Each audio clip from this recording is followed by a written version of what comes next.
Hey guys, editing Madison here.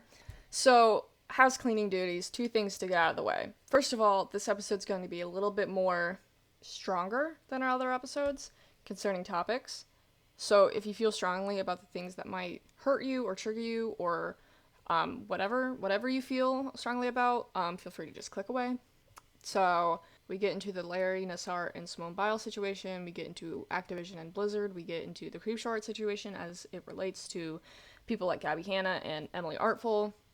And most importantly, at the end, we get into Stop the Shock. So if you feel very strongly about any topics that border on abuse of any kind, stronger topics, generally problematic people in the community, go ahead and just skip this one. We're not going to get mad. And second thing, I'm moving away. So I'm fairly sure I mentioned this in other podcast episodes, but Alex lives here in our hometown, and I live several hours away during the school months to go to university. Pretty unfortunate that we started the podcast a few weeks before I leave, but to be fair, we didn't think that it was actually going to blow up this way. So we're probably going to move the podcast, and don't quote me on this, away from being weekly to monthly. But that is subject to change because to me and Alex, this isn't a job. We're not getting paid for this. This is something fun that we do. We like to talk, and we like to meet people, and we like to laugh. So if there's ever a month that comes by and Alex or I just aren't feeling it, we're not going to post. And I'm sorry that might make some of you very disappointed, but we are people first and foremost, and if we don't feel like recording, we're not going to record. Roughly, the plan is going to be monthly podcast episodes from now on. I think we're going to make them a little longer. We'll figure it out at some point. But, so that's everything that I gotta say for this preface. I hope you enjoy this episode. Bye! Also, don't worry about the boxes. Like I just fucking said, I'm moving. Welcome to episode 4 of Plan Z. Please keep all hands and feet inside the vehicle. Keep all boobs, breasts, tits, ass, penises, and vaginas inside the ride. Did you plan that? That was fun. Mama, it's on the notes. Oh my god.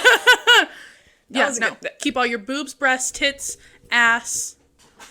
Augmented realities and mental disorders in the ride at all time, please. We cannot get into that this episode. Holy shit, we will be here all day.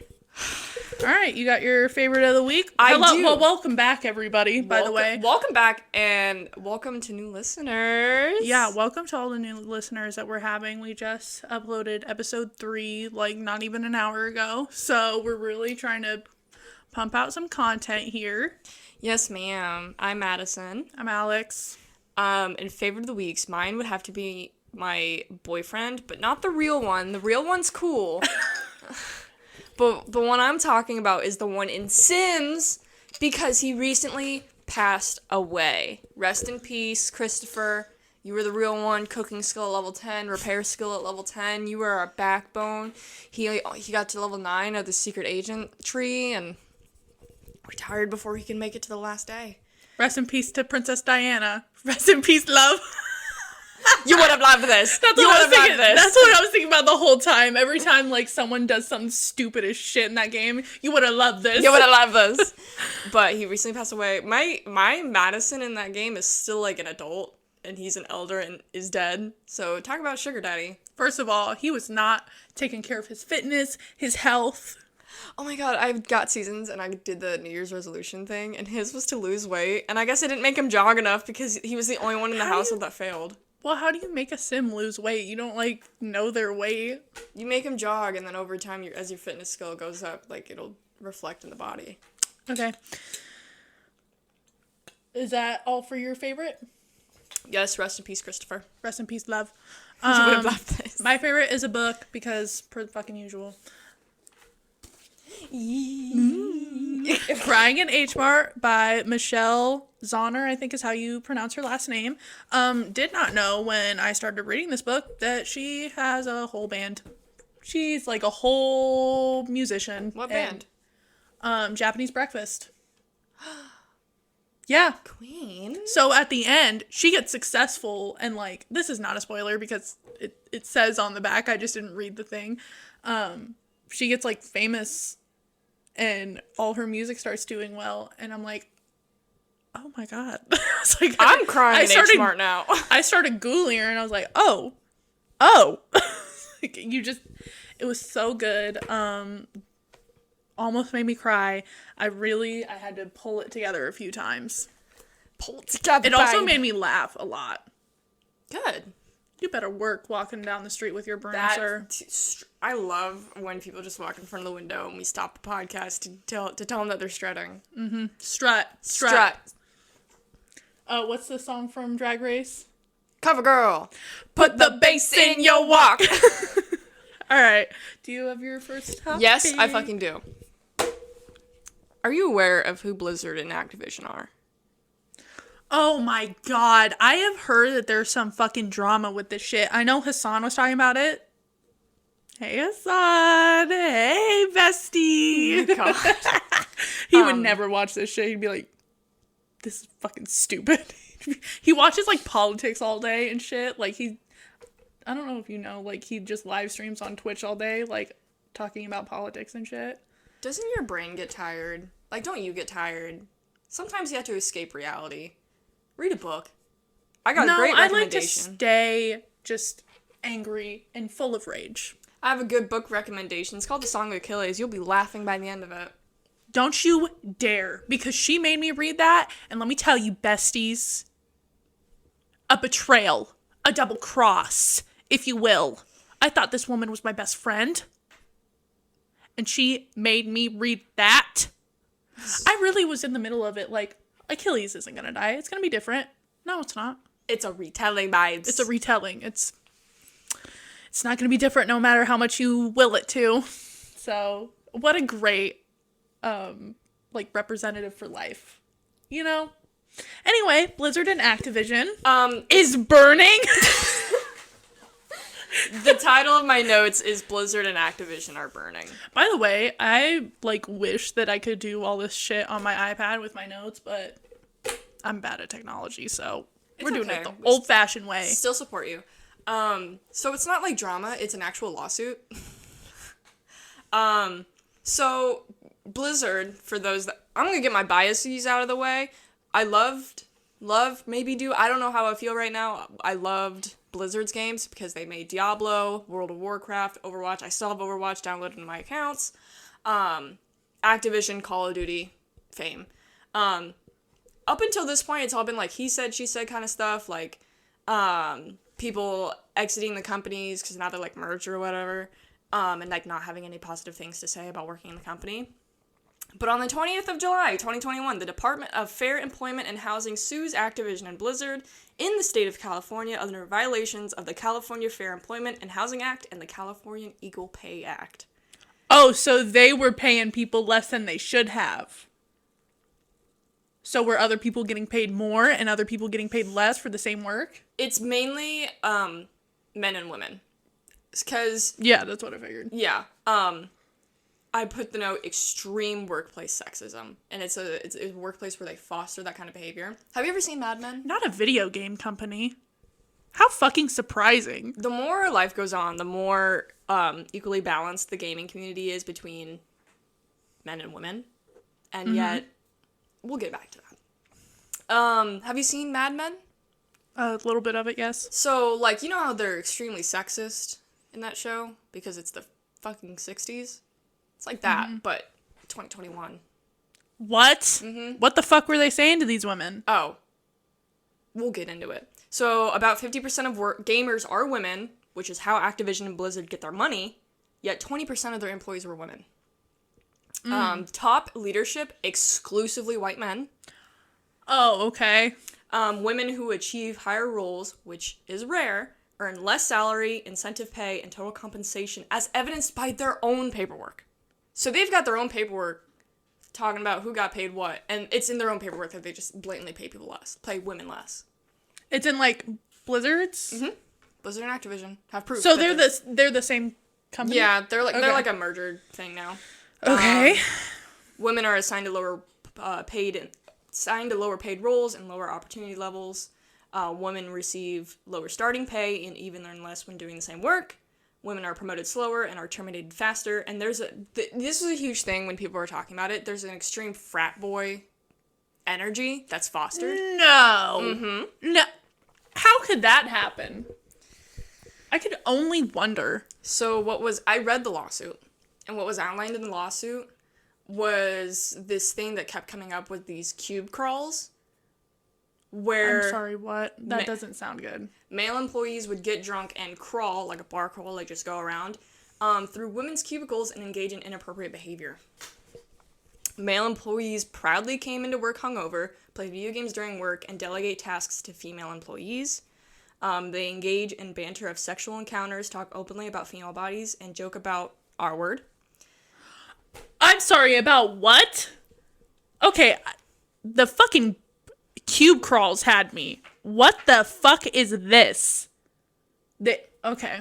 So these are just horrible fucking men. They're horrible men, and it's fostered in this workplace. Obviously, yes. Women are constantly having to fend off one. Is this the one where the one girl, Women are constantly fending off unwanted sexual advances. High-ranking officials and superiors engage in blatant sexual harassment without any repercussions. And a female employee committed, I'm gonna say self-delete, during a business trip with a male supervisor who brought butt plugs and lubricants on the trip. So they were not only joking about our word, they were bringing things that We're preparing for... make me suspicious that they were preparing for that. Yeah. So she unalived herself. Yeah, because I remember Hassan talking about that. Yeah. I'm getting familiar now. Concerning HR, there was no remedial measures made against Actiblizzard, which is like my nickname for it. HR reps were known She killed her... Sorry. She unalived herself on a trip, and HR was not involved. They just kind of brushed it under the rug. I'm sorry. What? Mm-hmm. If someone, like, gets injured on a trip... Oh, it's a whole thing. It's a whole thing. Okay. But continue. HR reps were known to be close with alleged harassers. Employees didn't respect HR. They just didn't trust them. Complaints were dismissed and not kept confidential. Excuse me. And female employees were subject to retaliation, which included, but not limited to, deprived of projects, unwillingly transferred to different units, and selected for layoffs. Wow. All right. So now that this is coming out, like, everyone's known that Activision and Blizzard, like, they're not the greatest to work for, but it's definitely not even just a workplace, but, like, a community that they're fostering, that they just don't fucking care about women. Yeah, it looks like it. Considering a woman unalived herself on a trip and HR wasn't even involved. They didn't care. Nice. So, where has this gone legally? I haven't seen any statements by Activision. Oh, so this has just started. So this was filed on the 20th. So that was, as of today, a week ago. Okay. Well, hopefully, I don't even know what the repercussions would be for that. Obviously, everyone... An extreme restructuring of the workplace. Yeah, and everyone who is guilty of covering that incident up with the woman, sorry to say, probably should be in jail. Honestly, there was another story that as I was watching another video about it where a supervisor was at a work event and he kept like trying to kiss their female employees and they were so this is totally chaos. Mad Men from the 60s, because in Mad Men what's coming to mind is that they would have like these workplace parties and they would chase down women and then take bets on what color underwear she was wearing because it was the 60s. And the fact that this is still happening as a woman who is a gamer girl, it's not uncommon to go and like, especially like with Activision and Blizzard. I played Call of Duty all through middle school and it was those chats are fucking stupid. Like, you couldn't play with anybody who wasn't your friend. Yeah, that's Justice has even warned me when I've gotten on games a few times and he's like, if you get on live chat, it's going to be some of the worst shit you can hear as a woman. And I'm like, yeah, no, I'm aware. I have older brothers. And I remember, like, there's even this meme going around on TikTok where people would go into Call of Duty lobbies and then, like, this black creator would go into a lobby and see how fast he could get a slur out of somebody else. Like, he just walks in, says he's black, and immediately the N-word. My favorite clip on the internet is, I think it's T-Pain, who is playing a game. I think it might have been Fortnite or something. and someone called him the N-word. So he, like, goes and kills him. And he's like, sucks. You want to call people that? Guess what? It was so funny. If you haven't seen that clip, you should seriously go, like, look it up because it's hilarious. Yeah, it's whack that the Department of Fair Housing and Employment in the state of California is suing this giant company because Overwatch and Call of Duty and World of Warcraft and Diablo, those are not small games. These are like this is a big company. And people are just, and this isn't even really out of left field. Like, people have known that this is a shitty workplace for a long time, but now it's like, oh. It's like the public didn't know, but it was like the community knew. The community knew. Now it's like whole lawsuit. And I hope that these women in these companies, because I hope they get justice. I hope they get justice, because the video game community, it's very difficult to get a job. It's really hard entry level. It's hard to grow if you're not connected to the right people. And these women who could do great work, but just aren't given the opportunities also, because of this sexist workplace. Just to say, putting a woman in a high position in that company is not going to fix everything. It needs to be a total restructure of the culture, the power dynamics, just completely the pay, all of that. So it's got to be like the fact that your executive team is entirely white males, and in the lawsuit there was like a little snippet of how much money they made, and it was easily in the millions. I was shocked looking at it. I was like, and then people go home and struggle for money and food. That family of that woman should absolutely get immense compensation, which is not going to ease the blow. No, it's not gonna fix all of it, but I hope justice is given, and that's all I gotta say. It really hit me hard personally because I loved these games, and now it's kind of like a sour taste in my mouth. Mm-hmm. On a lighter note, controversial opinion, I think it should be acceptable to sleep wherever I want in public. I think I should be able to nap wherever the fuck I want in public. Why am I bothering you if I'm sleeping? You don't have to be quiet. I'm sleeping. Just let me sleep. Yeah, if I'm taking the time to sleep in a public place, clearly I'm not gonna care if you make noise. Yeah, I just let me sleep. But no, you can't sleep in a public place because it's weird. Fuck that. Is this a larger conversation about anti-homeless architecture? No, but we can get into that one day because I would like to do further research before we talk about that. But that is fucked up, and I think anyone should be able to sleep wherever they want in public because who the fuck is bothering you by sleeping? Also, that is something children do it. At what age are you too old to sleep in public at like a family gathering? Exactly. I think I should be able to nap on a bench. Children get away with too much. I think I should be able to nap on the swings, on the slide. I don't know what would be comfortable for you, babe, but I'm here supporting you through it all. I should just be able to go into the middle of a field and just lay my little head down. Maybe not in the middle of a field. Because then I'm going to find you on some true crime podcast. Don't. I didn't mean that. Anyway. Should we get into my nitty-gritty topic? I would love to get into your nitty-gritty. I have 3 for this podcast. We'll see if we get to all of them. Oh, I have one more, by the way. Yeah, I'll let you go after mine. I want to hear what you got. I want to hear. Well, I'll just do the first. I'm just going to do the first one. Yes, ma'am. So, Miss Tana Mojo, I didn't tell you about this because I wanted your reaction. She started a podcast, and the name is canceled. I heard about that on T-Spill. And she said that she hopes to fill the void of frenemies, and hate to fucking break it to you, Miss Mojo, but you're too goddamn late because we're already here, and I can guarantee you, bitch, this shit. We already said on the last podcast, this is an anti-Tana Mojo podcast. No, I'm fully confident that this podcast is better than Tana Mojo's podcast because there's no way it's not. There's no way it's not. She's a fucking scam artist. What is she gonna? She paired up with that one girl from Call Her Daddy, I think. No, Brooke Sheffield is the other co-host, but then she kicked her off for episode 2 so that she could have Trisha Paytas on. Like as a host or as like a? She was a host. Or she's just not on episode 2 because Trisha Paytas is on. Which is exactly what we needed. Tana Mojo talking to Trisha Paytas. We need more of that. Just to give you a few facts. Tana said, and I quote, "Believe me, I have been canceled a few times, so it's only fitting that I call my show canceled," end quote. Like it's a badge of honor to be a shitty person? Yes, that's what I'm saying. And no, you haven't been canceled because you're still rich. You still have all the fucking opportunities in the world. You're still in an immense place of privilege. You have not fallen from grace in any way. You still get millions of likes. You still make a bunch of money off OnlyFans. You're not canceled. So quit acting like it. It's to show her, quote, unfiltered insight on the world, end quote. Because we need Tana fucking Mojo's unfiltered insight on the world. I don't even think she understands reality, much less like this whole big picture thing that's going on, you know? Not with what she did during the pandemic. Just to be clear, I'm not going to be nice or understanding to Tana Mojo in any way during this podcast because I'm going to get into why I do not fucking like her, besides the obvious.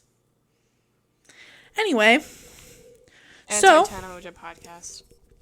The man she's making this podcast with, David Weintraub. That name reeks of so many sexual assault allegations. David Wiener Trombone. That's basically what that fucking shit says to me. Anyway, David Wiener Trombone collaborated previously with Tana for her Tana Angels agency. And you know what, Madison? Let's get into the details of this Tana's Angels agency. Should we not? I'm glad because I have no fucking clue what that is. You're gonna find out what it is. Don't you worry. Just wait a minute. So we're gonna this next section I like to call delving into the agency. Oh, before that, her podcast set costs over $100,000 with a custom couch and 15 cameras, and she thinks she's fucking canceled. We're on an iPad with 2 fucking mics. No, we're replacing frenemies. God damn it. We got the iPad and my laptop. Bitch, I bought that with my own money. And that's going straight to school, too. But these mics, these mics were the only things we bought specifically for the podcast. Just to be clear, I don't think this podcast is better than anyone else's shit or whatever. I just really fucking hate Tana Mojo. I think we're I think her bullshit about filling the void of frenemies, yeah, we get it. You see an opportunity for cha-ching and clout, and you take it. How predictable. You've had how many years to make a podcast?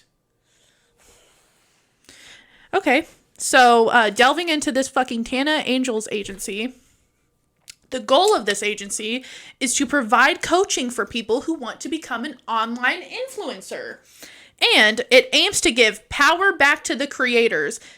And many people have called out that she already had a fan base, and that's why she's successful, specifically on OnlyFans. So, this whole agency is teaching people not to be successful generally as an influencer, but specifically on OnlyFans. It's almost like she didn't learn with Bella fucking Thorne fucking with shit on that platform that you should probably just stop taking advantage of it. Why do we have to ruin everything for sex workers? Truly. Tana Mojo could make millions of dollars not having to go on OnlyFans. People could go on OnlyFans trying to pay for food. Mm-hmm. Can we just let sex workers do that? She made over $3 million in 1 month from OnlyFans. Mm-hmm. One time, Dad got a $20,000 loan, and it was all in cash, and that was the most money I had ever held in my one hand. And the fact that she's out here making $3 million in 1 month. So here's my thing, and here's what other people have called out. The reason you're successful on OnlyFans is because you had a previous fan base to that. So, how are you going to teach other people to be successful, specifically on OnlyFans? Sounds like another scam to me. She once had a personality, but now it's been so washed out. Scamma Mojo.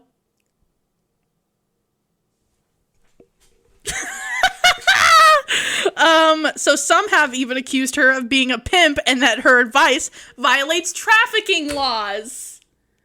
I wonder, when you go to this website, don't worry, I'll show you, Madison. Go ahead and go to unrulyagency.com and you can see this website for yourself. Don't fucking apply, please, because you have to give your personal information. Not only... You have to put in your Instagram follower count? This website doesn't even... Okay, there we go. You have to put your location, your email, your phone number. What part of social media monetization do you want help with the most? Yeah. Yeah. So you have to put your Instagram username, and what I'm guessing is they only accept people who are already semi-popular on Instagram, so that the success from OnlyFans is going to be obvious because they're already popular on Instagram. Every day we make this podcast, and it makes me so angry to be alive. Oh, don't worry. You're going to get angrier and angrier throughout these topics. I hate Tana Mojo! Truly, this is why I don't like her, because this is just another fucking scam that she pulls on her fans, and this is Miss, I love my fans. I'm so grateful for everything I have. I'm never going to become that bitch. Well, now you are. Became that bitch. You truly have become that bitch, and I truly think the only reason she wanted to start this agency is because the name is Tana's Angels, and it sounds cool. It sounds like Victoria's She's like Secret a Angels. fucking 16-year-old still. Like, that's what her brain is like, I swear. She's like, it sounds fun. What are you gonna coach people on? What do you know? What do you know that the rest of the internet already doesn't know? Post a lot, have a personality, you'll get followers eventually. That's what it's all about. The website also doesn't include any details of the cost of this, but just asks the users to apply.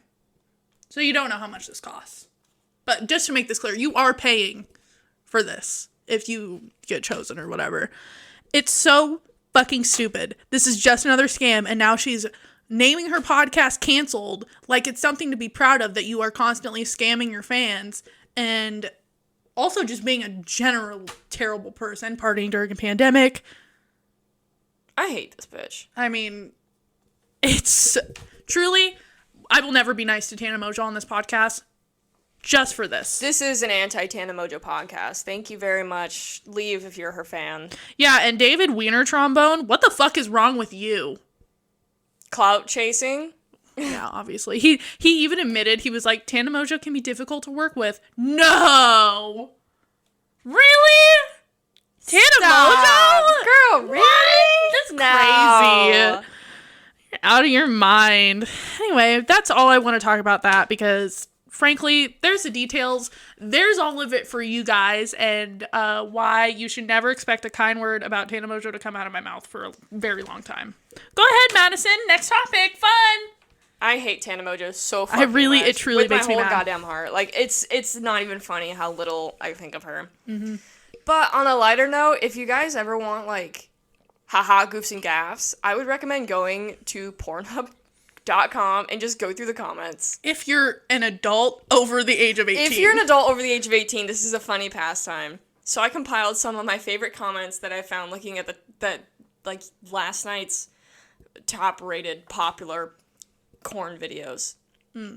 Someone commented, like this comment and you will have sex tomorrow, and someone responded, cap. They said, I tried. I tried. Bros, it just me, or like you don't even want to jerk off to her, you just want to look into her eyes. I saw this one meme that was like watching a corn video. That's how I want to set up my living room. All right. Go with another one. Just want to hug her. Hey, stop hitting her. This isn't a beach. Oh my god, she is gorgeous. A genuinely beautiful girl. I feel rude for jerking off to her, not gonna lie. This person's really trying their best. Pick me, guy.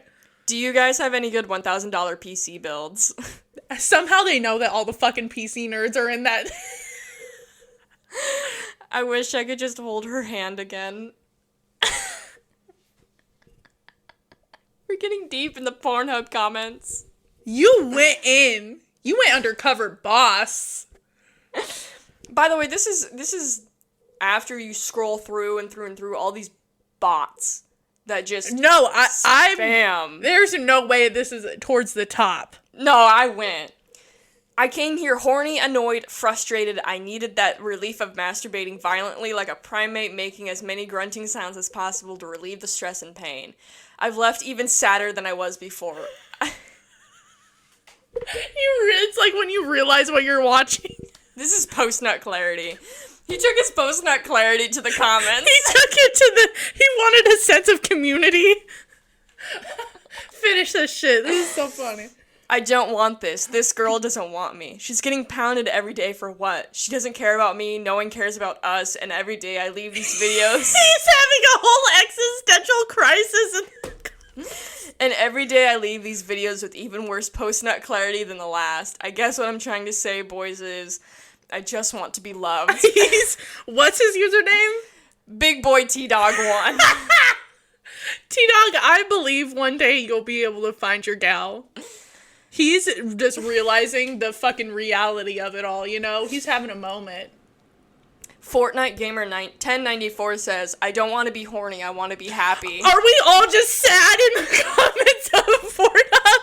Are we all just depressed in the comments of Pornhub? Barack of Obama commented, Michelle would love this.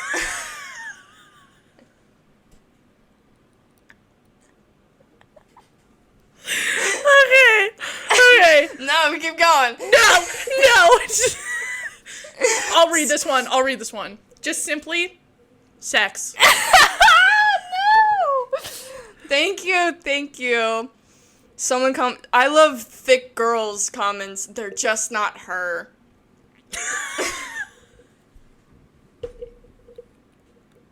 What the fuck is going on? And then below that, like, this is a 3-comment screenshot, and it's, they're just not her. You beauty, you deserve a proper fuck. Dude's barely moving. What a waste of top shelf pussy. And then I just want to be happy. They're making porn, not like... This isn't a romance movie. Yeah. I just want to be happy. Okay, yeah. She looks like my ex. I miss her. That's hard for me.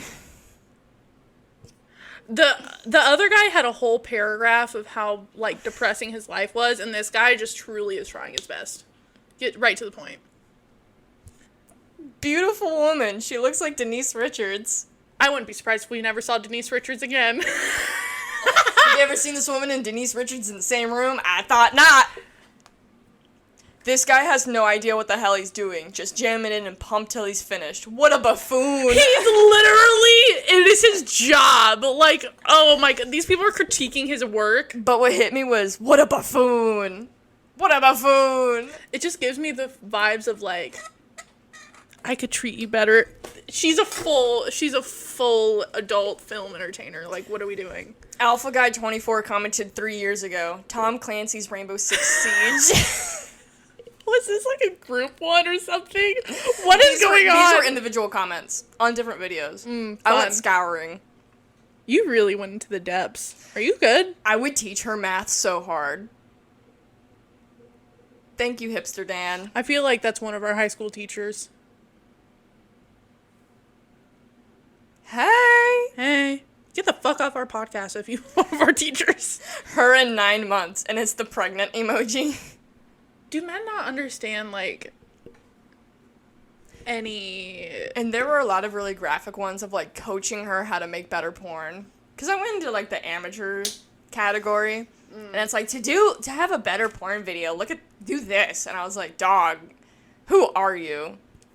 You're still watching. If you consume porn often enough to critique an amateur creator on how to make porn, you need to get off the internet.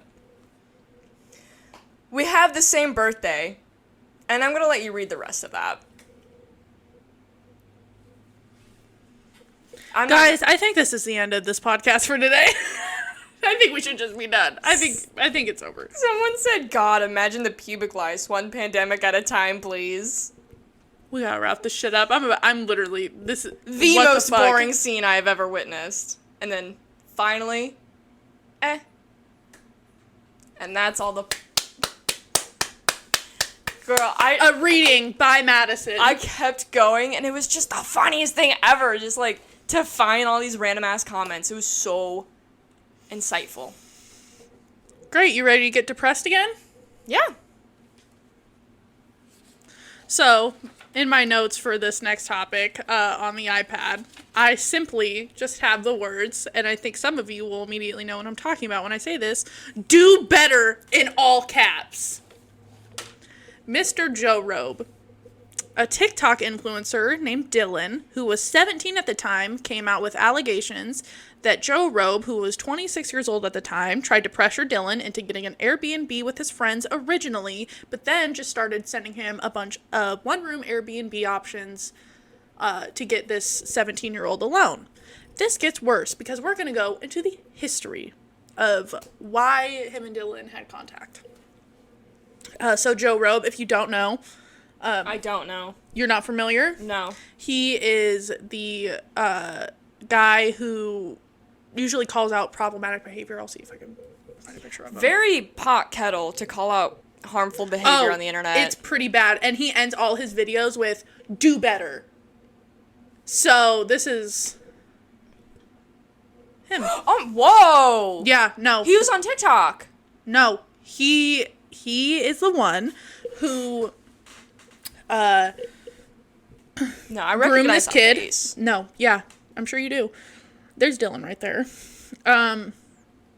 So these two originally got in contact, Dylan and Joe Robe. His real name is John. When Joe Robe asked for Dylan's Snapchat. It always starts that way. It always starts. Like I said last episode, stop giving adults your Snapchat. They don't want it for anything good. Not some victim blaming. Just don't do it if you're seeing this. Bad idea. So he started Zooming with Dylan's friends and Dylan. And that's how the conversations about the Airbnb started. In these Zooms, there was some behavior that was not appropriate.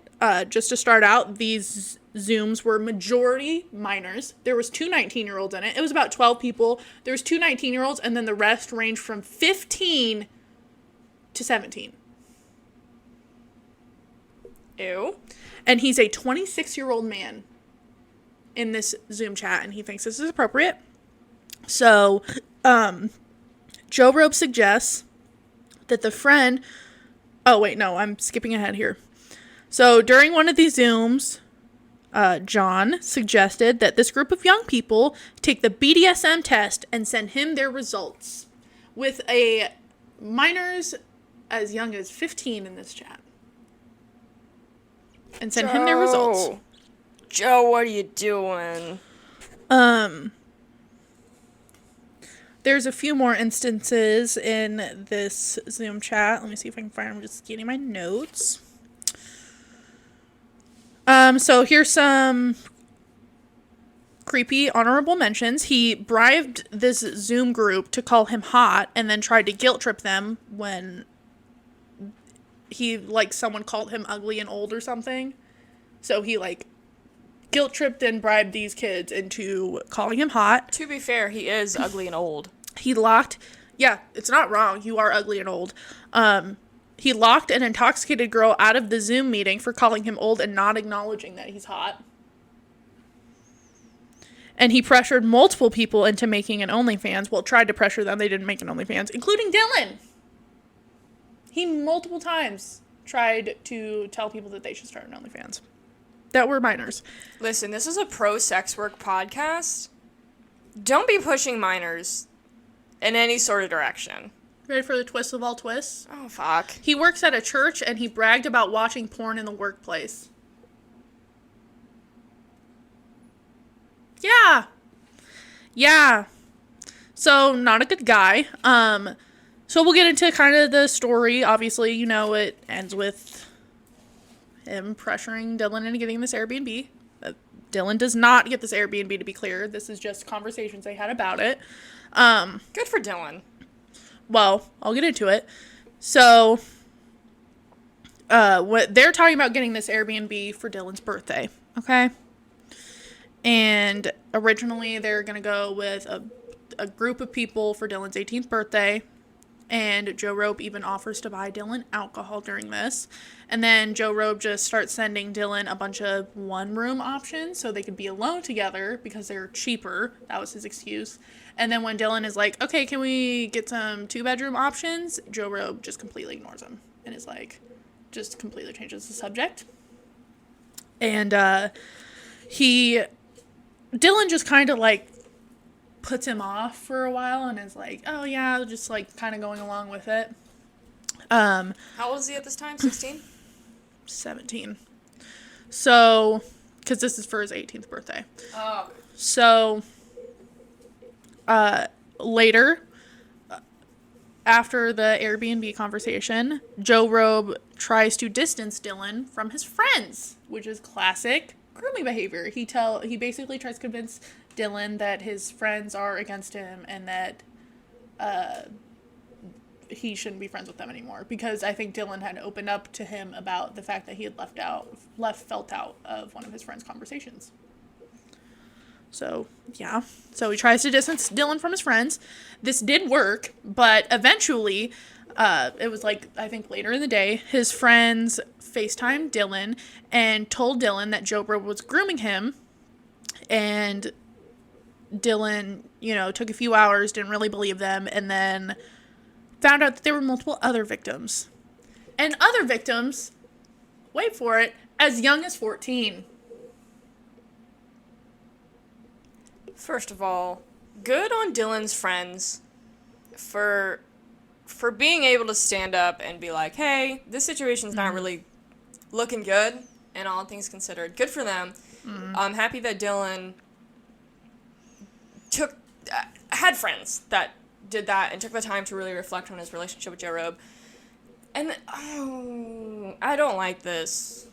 You ready to find out what he did to the 14-year-old? So, this 14-year-old ran a fan account of his, and Joe Robe contacted this 14-year-old, never verified his age or anything, and asked for his Snapchat.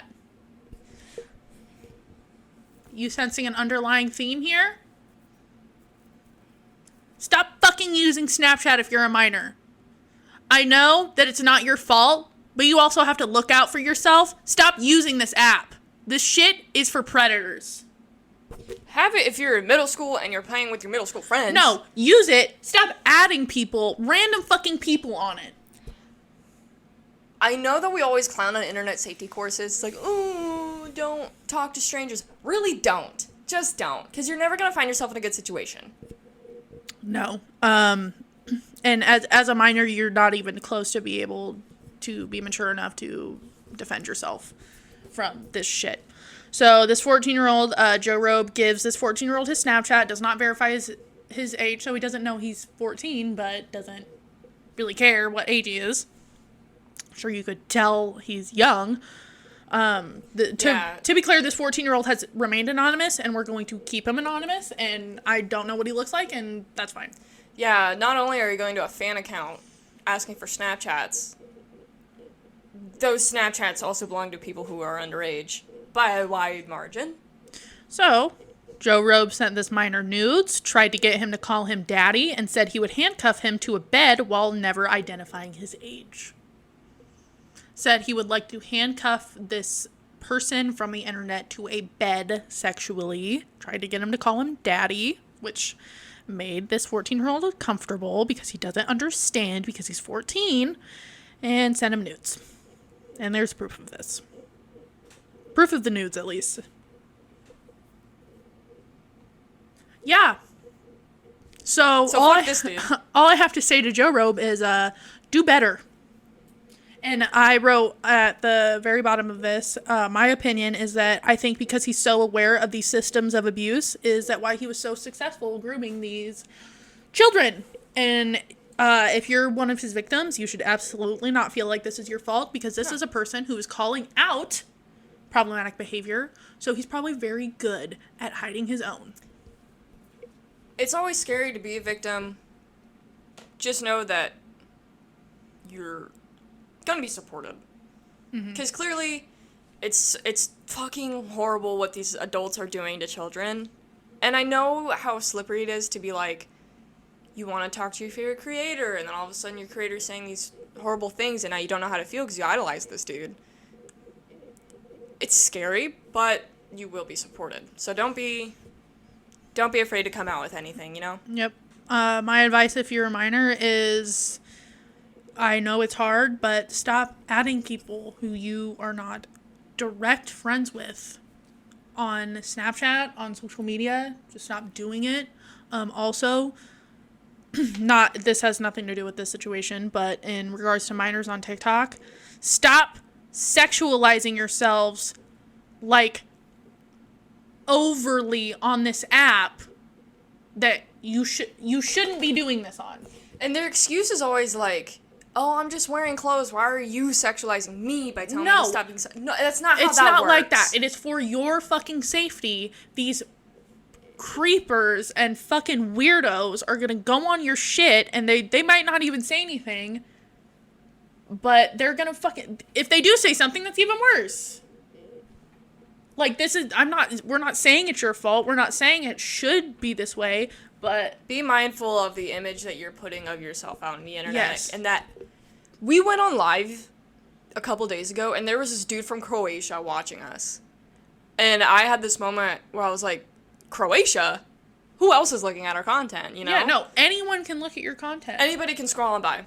Literally anybody. And if you're putting it out there, talk about, I'm 13 and I'm looking like Angelina Jolie. You can be beautiful, you can be pretty, I mean, whatever, but like, some of the shit I see on that app, you guys gotta cool it. You really gotta cool it, because you're literally putting out something that is going to be used for not the reason you put it out for.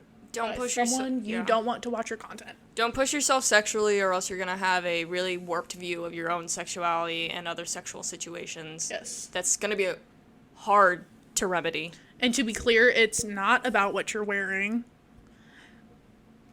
but don't make it easy for them. You know? Protect yourself. Just protect yourself. Don't fucking...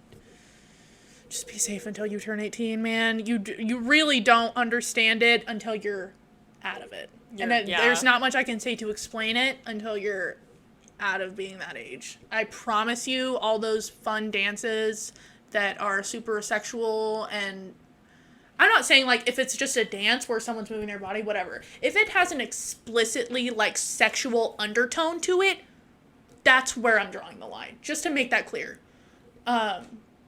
Just don't. Just fucking avoid it. You're not ready for that. You should not. Obviously, you know, I'm not going to tell you not to have sex as a minor. Have sex with people your own fucking age. And, like, maybe wait till you're 18, or not 18, 16 or something. I don't fucking know.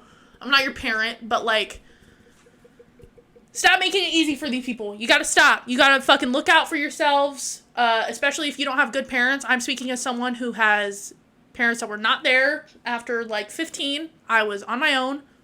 Look out for yourself, because I had bad experiences and got taken advantage of, and trust me when I say I wish that on nobody. And if you can prevent it, do. Obviously, you're not going to always be able to prevent it, but holy shit, this is awful, and TikTok is becoming a breeding ground for these people. It's disgusting. Would you like to go on break? Yes, we need to go on break because I'm getting upset and I'm speaking in circles. Break Time! It's gonna take a lot to drag me away from you. There's nothing that 100 men or more could ever do. I bless the rains down in Africa. That should be good. Welcome back, where the stars are not in your favor. Plan Z Podcast. Welcome back to where once you watch this, you're cursed. You're just cursed. Don't ask me why. It just happens. It has come to my attention that in the last episode, I promised a giveaway for a Tesla. That was a lie. And it was all a lie, guys. She was lying the whole time. The theatrics, babe. Anyway, now that we're back, let's talk about Creepshow art. Let me preface this by when Madison, during the break, was like, it's funny because there's a new player in this Creepshow art situation that is completely new. And I'm like, is it someone I know? She goes, yes. And I go, is it Gabby Hanna? And she goes, somehow I just knew Gabby Hanna is braided into the fabric of controversies on the internet. It all She's comes just together. Woven in. It's all weird. So let's breeze through what's been going on. Just for a quick rundown. How the fuck is Gabby Hanna involved with? Babe, we'll get there. So, lolcow.farm is a gossip site for online creators. If you have a smidgen, a modicum of online presence, you're going to be made fun of on that website. Oh, I'm never going to that website. people go there and make fun of you anyway. I mean, it's whatever. Like, it's Yeah, it's no, I'm literally never just going to people that website. I don't need to see masturbating on that. the internet. It's whatever. But there are specific rules against self-promotion of, like, referring to yourself in the third person and, like, slowly promoting yourself by hating on yourself so that people look at your content. And you can't bring other people into the drama. And if you break these rules, they will revoke your anonymity and just put you on blast on the entire website. So what happened was, they caught up all of her content, or like everything she had posted, which was in between, I had the dates, 30 November 2018 to 20 April 2021. Holy shit, that's 3 years! 3 years of posting on this website, and they caught it all, like, IP addresses, cookies, whatever, there's the specifics of it, and they caught her ass, and they put her on blast. Like, if you go on the locall.farm, and if you navigate that fucking maze of a website, and you find her subthread of everything that's been going on, the first post is like, hey, she got caught posting on this website, here's a list of all of her posts, and if you can look at every single post that she's ever made on that website, and all of it's making fun of people she publicly was friends with. Everyone is, like, shitting on herself, You are shitting on others. such a shit friend. She would go on her YouTube channel and be like, I'm an honest friend. I would never break my friends' hearts. I will always have my friends' backs. Babe, how to turn tables. So, then there's, like, this other thing where she faked a hacking, where the only thing that happened was the hacker deleted her community posts off of YouTube and then changed her header and profile picture to, like, if a you had a glitched hacker, out. they would do more than that. So way to make it realistic. And she's been playing up this lie that it's like, my stalker Amy. There was no Amy. She is non-existent.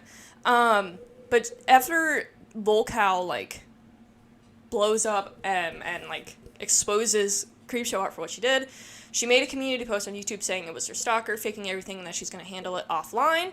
And then she proceeds to delete a lot of her videos, or at least, like, unlist them, which you can tell via her social blade. And then on 12 June 2021, Emily Artful comes out with her video.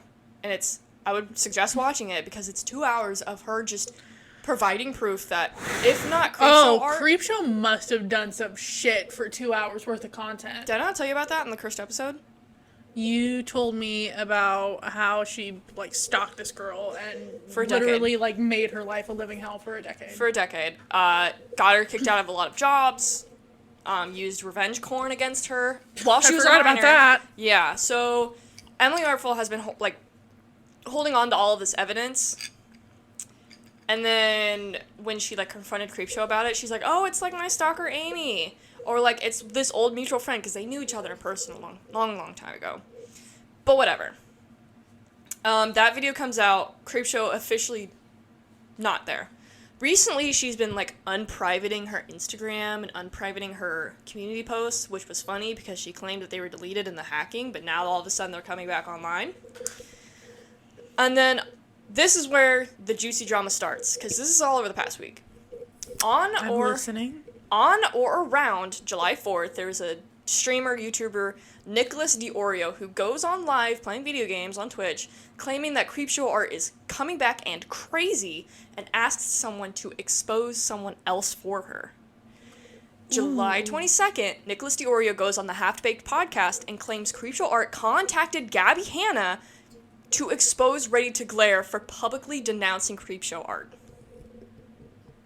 Okay. And then on June 25th, Gabby Hanna posts her whole T-Channel's account. Oh my god! Yeah. While Ready to Glare was not mentioned verbally in the video, she was in the thumbnail. And for all intents and purposes, Ready to Glare isn't like a T-Channel. She's just like true crime and world events. But she did cover the Bianca Devin situation, to which Ready to Glare immediately apologized for it. Bailey Sarian and like a ton of other people. So that's how this is all wrapping up. So now that this is all coming out... Oh, it's this girl! Yeah, Frat Boy Culture. That's actually the one about Blizzard and Activision. Yeah. Wow. Creepshow Art tried using Gabby Hanna to cancel Creepshow Art. That's... Yeah. Shit. They were, like, publicly best friends, and then when the Creepshow Art came out, she sat down and she's like, I don't know how to handle this, because this is somebody that I trusted with personal information. Yes. Wow. Gabby Hanna, what the fuck is wrong with you? Holy shit. So, like, I'm assuming since... I watched that video and I was like, okay, I guess, like, you have some points in here, but also, like, the Rachel Oates shit was stupid. That was so dumb. But... Goodreads is literally an app where people who have no, like, credentials to be critiquing literature go and critique literature. It's not that serious. It's literally not. Gabby Hanna, what the fuck is wrong with you? What? And this is after all that shit about Creepshow came out, that she was, like, a stalker? This whole Creepshow thing's been going on since, like, early June. Early June, late May, something like that. So Gabby Hanna was working with Creepshow. But it's like, not... Like, it's not confirmed, not but, confirmed. Like... But Nicholas DeOrio is definitely, like, the whistleblower of being like, yeah, she contacted Gabby Hanna, because Gabby Hanna told Nicholas DeOrio this. Gabby Hanna, what the fuck are you doing? She said she was, like... Yeah, she said she was offline and then has been posting, like, she posted that T-Channel video on June 25th, like, over a month ago. So, like, I think she's reformatting her shit. That's what Smokey Glow said, too. She said, I love Smokey Glow, by the way. Smokey Glow's so great. She said Gabby Hanna is probably not posting her stuff right now because she's reformatting her whole series. Sorry to interrupt you. Go ahead. No, it's fine. But her holding T-Channel is responsible video came out on June 25th, and Nicholas DeOrio says on July 4th that he has this information. So people are assuming that Gabby Hanna, like, filmed this entire series, and then Creepshow is like, hey, denounce Ready to Glare because she denounced me publicly. I'll give you all this information on her. And that's why Ready to Glare is not, like, mentioned verbally in the video, but she is in the thumbnail of the whole T-Channel's responsible. It's, like, June 20th, like, way back then. It's the beginning of the series. That's her. Okay, did she...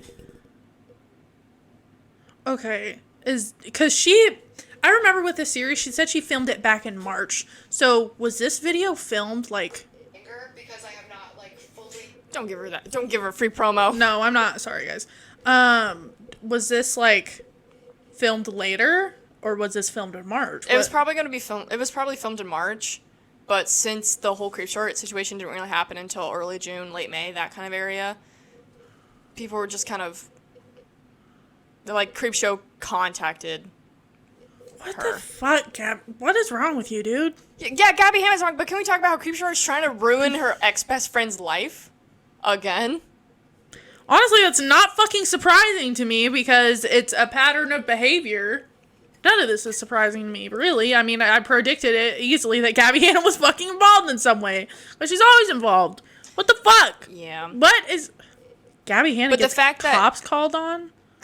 Yeah, somebody called the cops to her house, and she's like, isn't it crazy how... Because she posted on Twitter when she's supposed to be offline.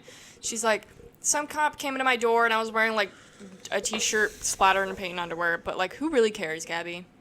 I hope the wellness check went well. Yeah, maybe if you stopped acting absolutely unhinged. But, what was I gonna say? Gabby Hanna leaves the internet. Nope, she's back. Yeah, I saw that video. That was funny. Alright. Anything else with the Creepshow shit? Does this get any worse, or is this... She's been unprivating her stuff as of late, so people are assuming that she's gonna come back. But I think it's really weird how Creepshow tried to go out of her way to contact Gabby Hanna, because at most she had, like, 500,000 subscribers, and Gabby Hanna has been a huge creator for years. Let me see. Probably, I mean, this is after she's been losing all of these subscribers. why would you want to... Did she delete her channel? Is that the tea that's going on right now? Did she delete her channel? What the fuck is happening? Did she delete her channel? No. Oh. Yeah, she had 347,000 subscribers as of right now.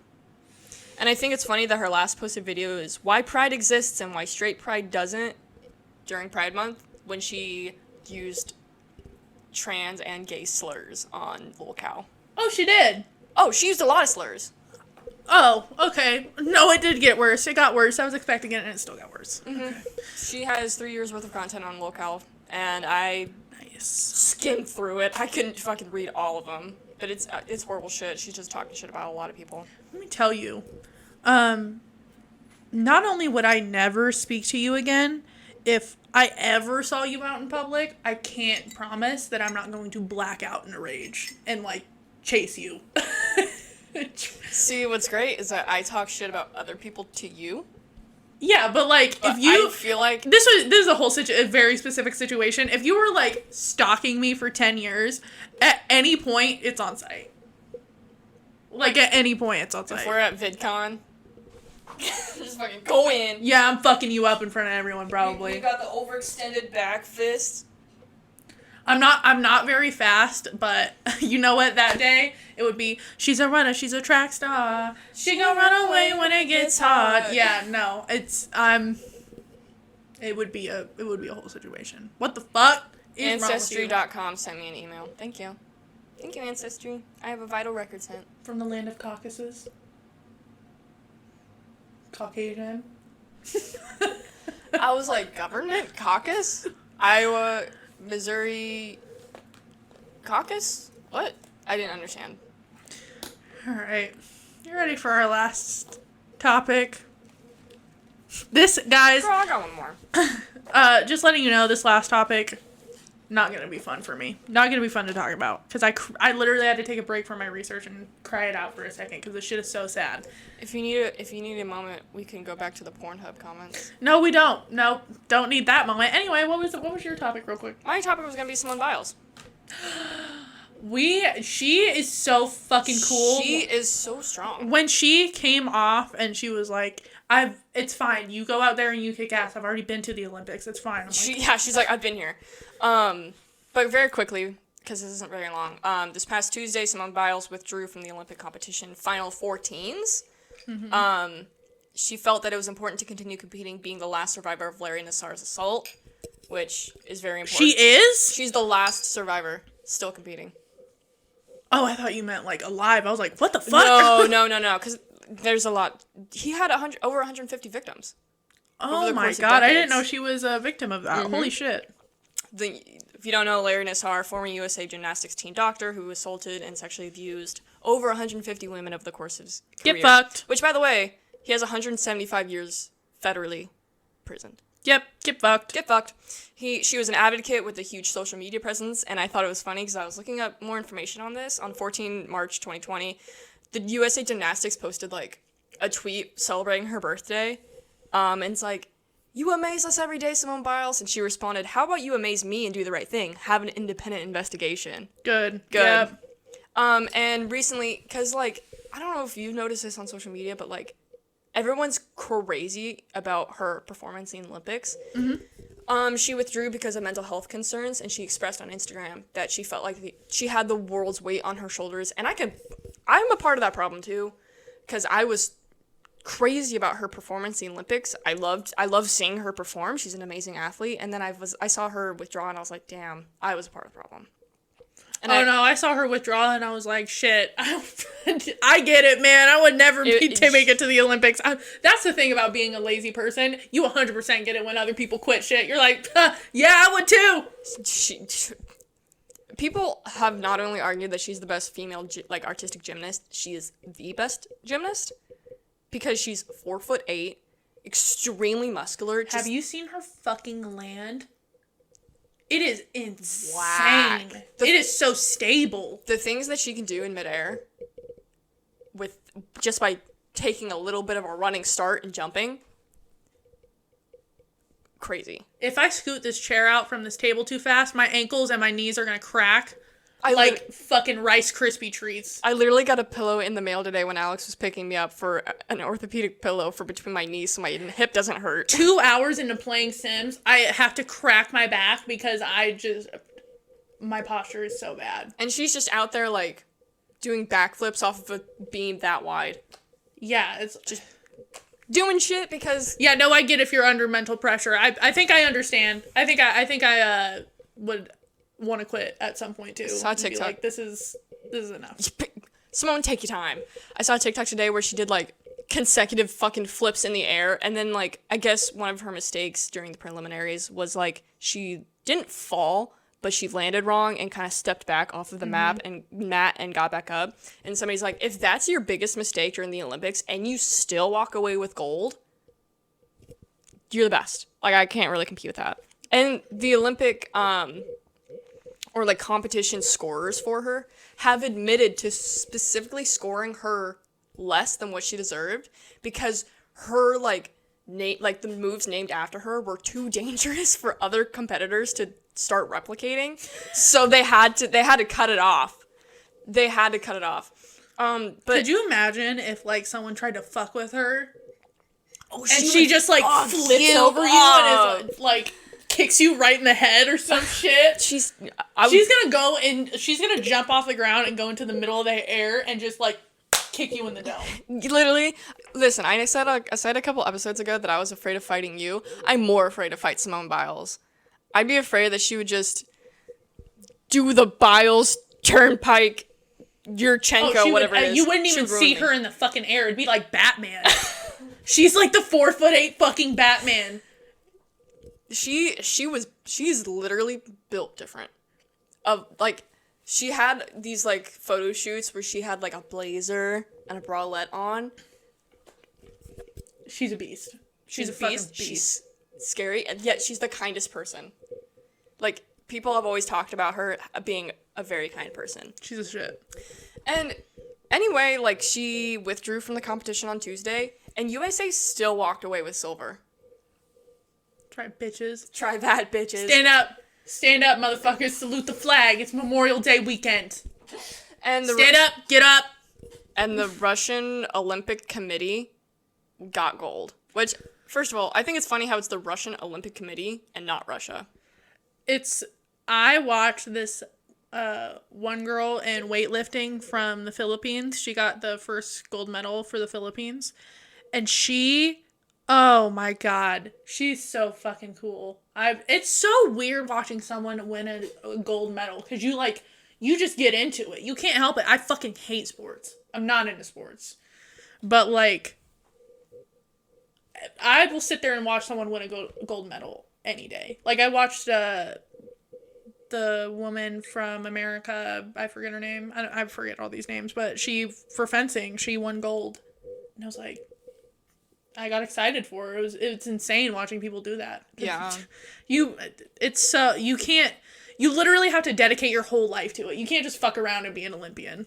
But Simone Biles just, like, I was reading through her Wikipedia page, like, trying to get more, like, general skimming information, and she took a year-long hiatus away from gymnastics, still came back, and still dominated the Tokyo Olympics. Bitch, literally built different. Like, you know how Michael Phelps literally has a gene where he just creates less acid in his vessels so he gets fatigued less? Simone Biles, literally 4'8", muscular as all hell, destroys gymnastics. I wrote here that she still qualifies for the individual all-around for Thursday, but right as I finished my notes, New York Times came out with an article that she won't be competing for Thursday, which is tomorrow, as we're recording. With the Rio 2016 and Tokyo 2020 Olympics, along with other countless world competitions, she is now the most decorated American gymnast with 4 gymnastic skills named after her. She's fucking a beast. She's a beast. For how much this country shits on black women, y'all fucking owe Simone Biles a lot. The best fucking gymnast. The truly. best. All right, this next topic.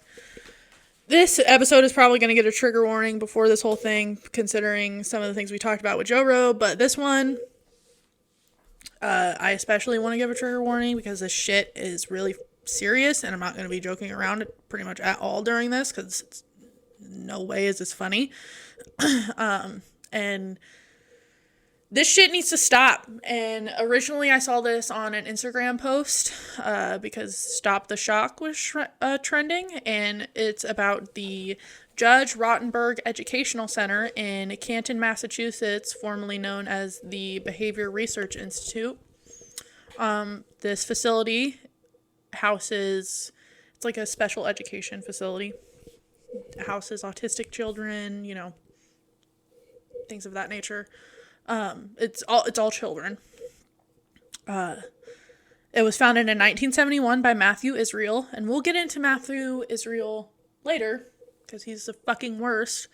This is the only place in the world that still uses, I think maybe has used, this thing called a graduated electronic decelerator, or a GED.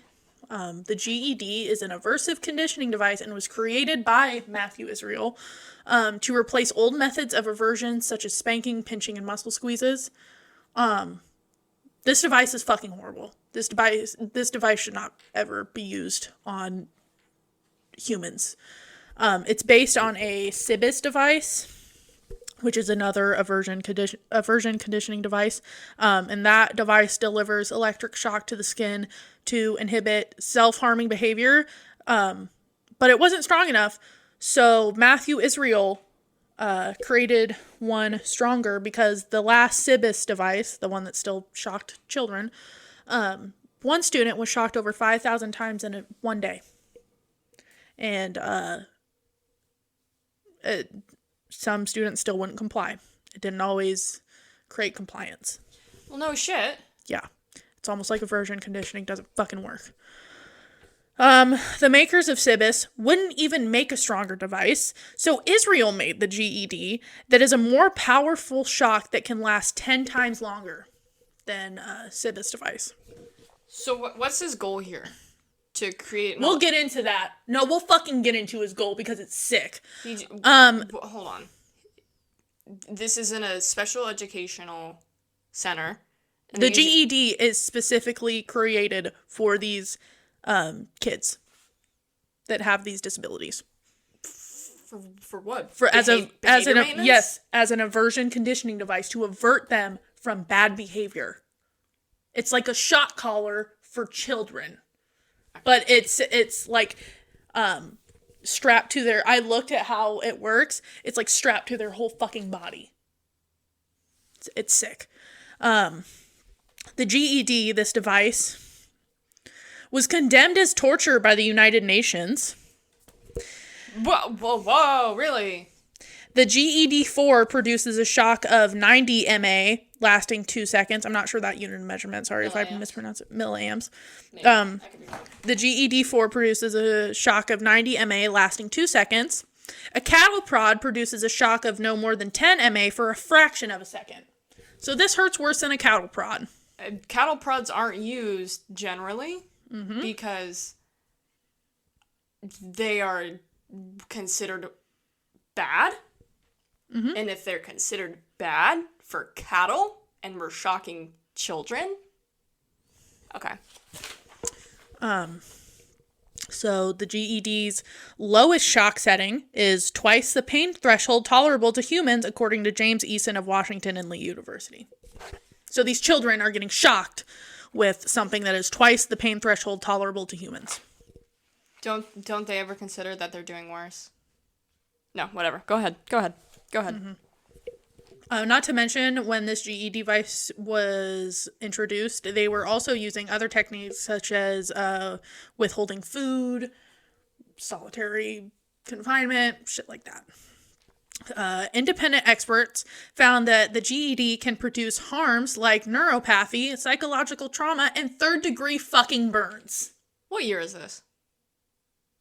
I don't know anymore. I really don't. No, I mean, when the GED was... This place was founded in 1971, Madison. 1970 fucking one. When's all this coming out? What? I don't know. I don't know. There's a whole fucking history to this shit. This just recently started coming out. So, past 50 years. Yeah. So, great. I'm not sure exactly when this device was invented. I don't really know why it even fucking matters at this point. It's been used long enough. It's literally a torture device. I was thinking like this was the fucking 1800s. No. This place was founded in 1971, and this device that is stronger than the other Cibus device was created, at least after that. Okay, great. Cool. Many parents say they were deceived by JRC's claims, and if they had known the truth, they wouldn't have sent their kids there. But other parents do support the device only because they found success in making the users of the device more compliant. Obviously, you're shocking them with immense pain. Like you're cheating children like dogs. Like 9 fucking times cattle prod. It's insane. you can be shocked. These are things you can be shocked for in JRC, and what residents have been shocked for. Closing your eyes longer than 5 seconds, tensing up while being shocked, screaming while being shocked, failing to be neat, urinating on yourself after being denied use of the bathroom, wrapping your foot around the leg of a chair, stopping work for 10 seconds, etc. Do I need to go on? You can be shocked for fucking anything. This one young man was shocked, like strapped to a board and restrained for like 7 hours and shocked repeatedly for not taking off his coat. And he sued the JRC. And getting into Matthew Israel, he is no longer at JRC because of that situation with the young man. He was indicted on criminal charges for trying to swipe it under the rug and get rid of evidence for this case. And the only reason he wasn't convicted is because he was removed from his position. So he just didn't go to jail because he got fired? Yeah. To give you an idea of who the fuck this Matthew Israel guy is, he is a American behavioral psychologist who is known for founding JRC and inventing the GED. This is what he's known for. As a freshman in college, Israel read B.F. Skinner's novel, Walden 2, in which the heroes build a utopia by conditioning the residents of a commune through the behaviorist principles of reward and punishment. He took a concept from a fucking book that he read his freshman year of college and implemented it on disabled children. Israel said that reading Walden 2 was like a religious conversion for him. After reading the book, Israel devoted himself to making the utopia described in it a reality. Israel said the period between reading the book and his first attempts to start the utopia was a very difficult time in his life. I thought about committing suicide, he said, if I couldn't bring a community into existence. In what sense was life worth living? There is no community in this, though. He went on to study under the author of the novel and receive his PhD from Harvard in 1960. So that was his goal, to create a fucking utopia. And his utopians are going to be disabled children that he can mold to his whatever he wants by a system of reward and punishment. There is no utopia in that. No, there's not. I don't think so either. That's literally a dictatorship. If you're the god, if you're the almighty, and these kids can't, they get shocked if they take off their fucking... What? So, in 1967, Israel tried for the first time to build a utopia modeled after Walden 2 by starting a small communal house in Arlington. While at the house, Israel met a 3-year-old resident whose mother allowed him to perform behavioral experiments on her. Israel learned that the use of punishment, he could control and reshape her behavior as he desired. See, he then decided to build a school for people with disabilities, as he knew that he would be able to practice behaviorism on them with very few restrictions. That's the thing. Is the reason why Pavlov's dog is such a successful experiment is because it worked, and it can be easily shown to human subjects. Things like the Harvard prison experiment could not have happened without laws in place to protect people. Your psychological trauma does not mean something worked. It just because you got the desired result, was there side effects to it? Because that's a part of fucking psychology. Are these like children? Like how young? Madison, they're very young. Like, there was a guy who I saw an interview of, and he was there from 8 to 18. He was there 10 fucking years. I'm not joking you. This place costs money. People spend like $200 and something thousand to send their kids to this place for a year, and their revenue is in the 70 million. For shocking kids who are disabled, and they'll even shock them for symptoms of their disability. So you send your child to a place for their disability, and they get shocked for symptoms of that disability. To be clear, I don't blame the parents. I think most of these parents were fucking lied to. And don't worry. I was watching an interview. I'm not quite sure. I think she was the new like director or whatever of this place. I would flip that shit inside out. I would not. She is still defending it. She's still defending the use of the GED, who was literally invented by someone who was eventually indicted on criminal charges and across the board been deemed like this device has been deemed to be tortured. And she's defending it. She said, well, these people don't know. These people aren't there. You don't need to be there. We have fucking cameras now and we can see exactly what you're doing to these children who need your help and they need someone to learn from and to be accepting of them. But if you do not conform to neurotypical behavior, they're going to shock you. They said, oh, it's only used as a last resort now. Is it? Is it? How do you know that? I'm like immobilized in anger right now. She said that they completely restructured the education center. Hey, a part of restructuring it should probably be getting rid of the fucking torture device that's being used on your residents every day. I think these kids, I'm pretty sure that this thing too, they carry around a backpack, like with the shit for this thing. So go sign some fucking petitions. Don't stop talking about this shit.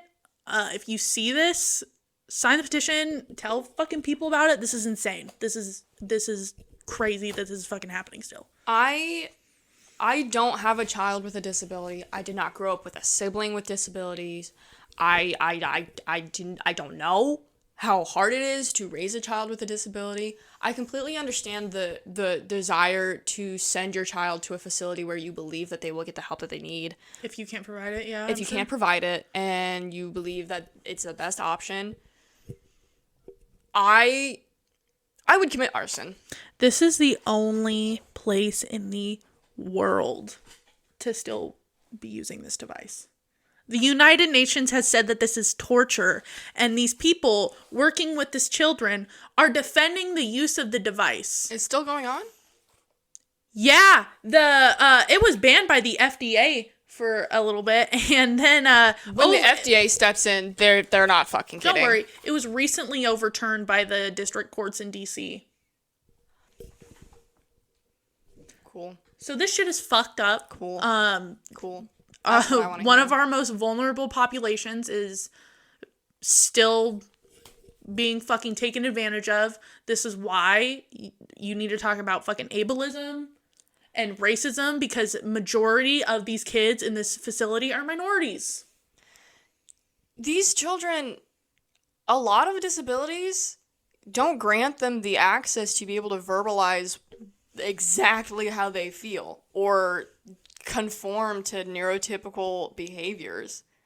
I was watching this interview yesterday and it made me sick because the director of this place, whatever she is, whatever fucking title is, I really don't want to even Google her because it's just going to make me more pissed.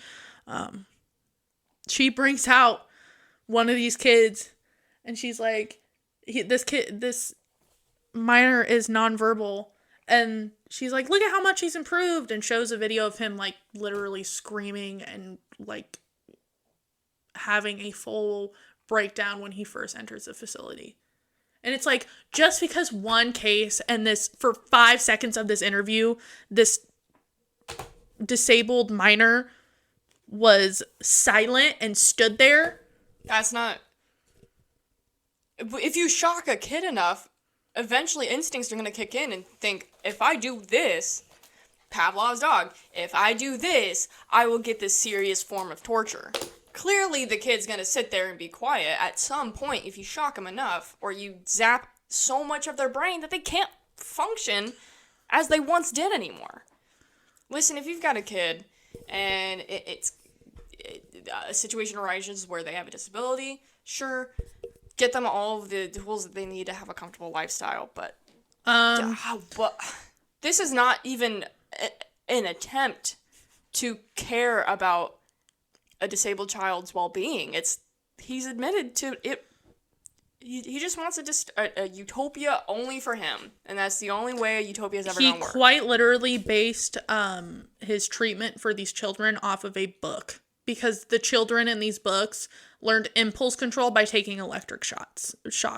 So, yeah, what the fuck? And the people still defending the use of this device. This is what this is based on. Not any real fucking science.